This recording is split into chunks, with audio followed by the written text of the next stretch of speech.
Миле, како е? Добар? Како оди ова со Космос бе? Следиш таму? Да. Значи вака, мола? Што се случува таму?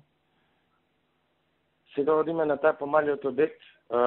Ако успееме денеска да го срушиме малиот објект, значи баш онака како што зборевме со вас со вола, ама сега сум модерно ќе биде. Големи две машини обезбедивме од бетон. Тие се по 30 тонски. Ги сечат со модерен вол. Да. Немам буквално на тој систем, зашто да не правиме тендери глупости, значи се сечат столбовите, и кога ќе бидат исечени само со сајли, двата големи што се тие се катерпилари, ќе ги стрга столбот и треба зградата да падне. И така ќе одиме вертикала по вертикала. Денес околу, зависи кога ќе заврши сечењето, 5,5, 6, 7, ако успееме така ќе одиме со сите така ламели. И така за, не знам, зависи од сечењето, со 7-8 дена да завршим. Другата, така? Да, тоа е тоа. Видете, знаеш што е проблемот таму?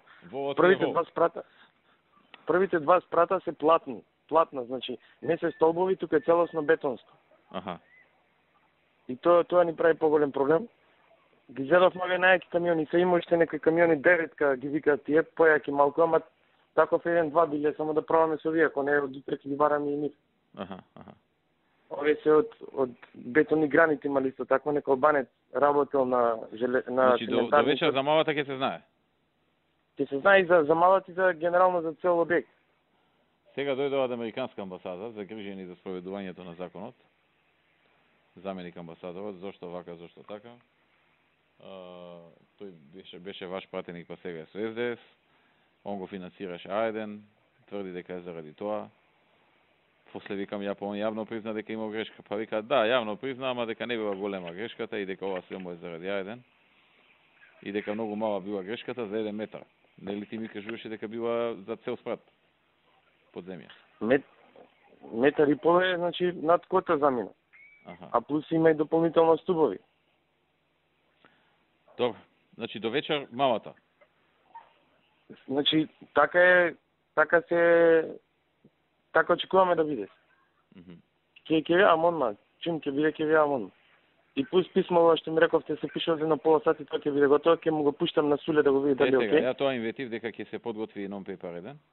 Да, тоа. И да го види, треба да е стручно објаснето. Они сигурно ќе ангажираат и нивни стручњаци во амбасадите да го проверат дали е законски, не е законски, така да треба многу да е добро подготвено. Кога ќе го подготват, прати му копија на Никола Поповски, еве го до мене е сега.